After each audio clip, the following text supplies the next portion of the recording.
I'm imagining Softbank CEO Masayoshi Son sitting in an empty room next week in Riyadh. From your perspective, what kind of a position is he in right now? You know, a major partner of the Saudi public pension fund, and yet, you know, here he is basically somewhat abandoned by all the other Silicon Valley CEOs.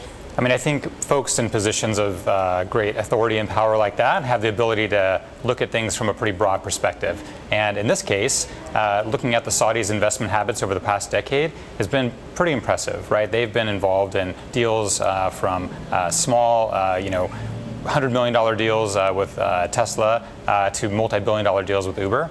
I think the reality is those types of deals have been happening despite what the Saudis have been doing as a country for the past decade. I think he's got the benefit of perspective to be able to see that over the long term.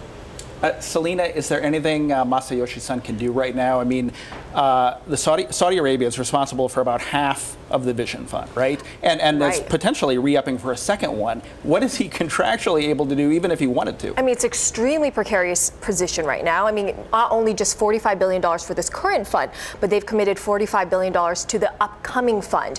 And Son said in an interview with us just last month that he plans to raise $100 billion every 2 to 3 years.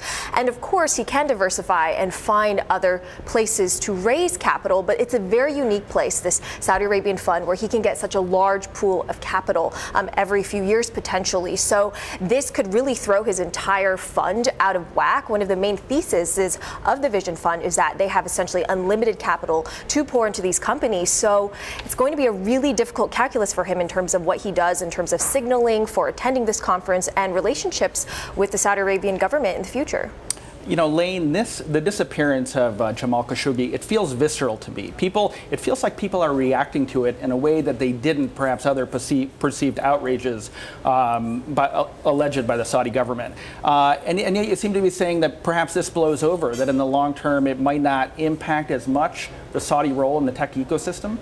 Well, if you look at other countries and other places that have committed terrible atrocities or done things that are sort of, by American standards, awful, I mean, China jails dissidents who complain about the government online. The U.S., In-Q-Tel, right, the largest VC for our intelligence agencies, funds companies all over the valley. Nobody's turning away the money from the Chinese. They're not assassinating journalists in foreign embassies. I mean, is the CIA assassinating journalists in another country? They might be. I don't know any details about that. But the reality is the U.S. government has been killing people all over the world for decades, but we don't turn down their money.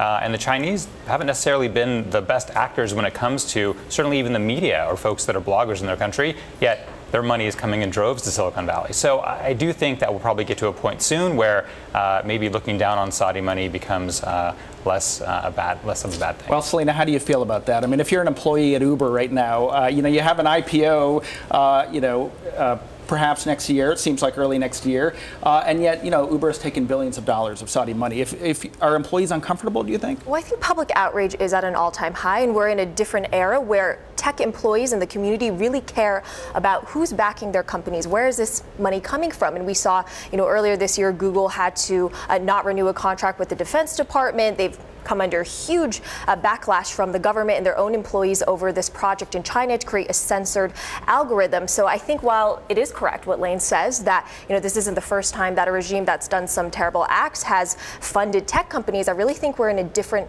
time right now. Yeah, and we should clarify, right, that we don't know that the CIA is assassinating journalists. But, Selina's point is right. It reminds me of, like, the attitude in universities in the early 90s where students were asking schools to divest from South Africa over apartheid. Are we seeing an awakening, do you think, among tech employees? Could they make their voices heard on this issue in a way perhaps we're not anticipating? I mean, we should reiterate the fact that any journalist has been assassinated for their work or their coverage is awful and is an atrocity and is something that we should focus on. But the reality is the Saudis have been heavily involved in, frankly, countries all throughout the Middle East that have wealth from oil have been involved in Silicon Valley for more than a decade.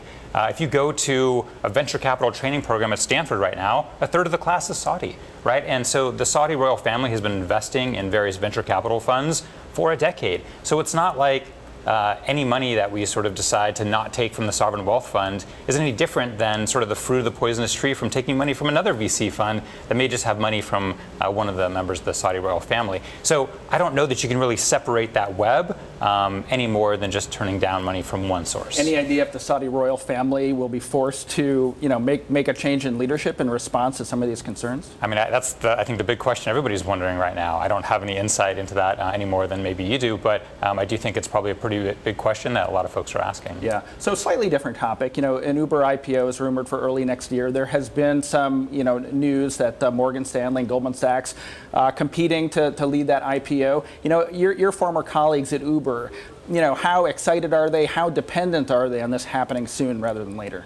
Brad, what's so interesting is that a year ago, most Uber employees were chatting a lot of Uber alumni were chatting a lot about an IPO. When is it going to happen? What's the number going to be?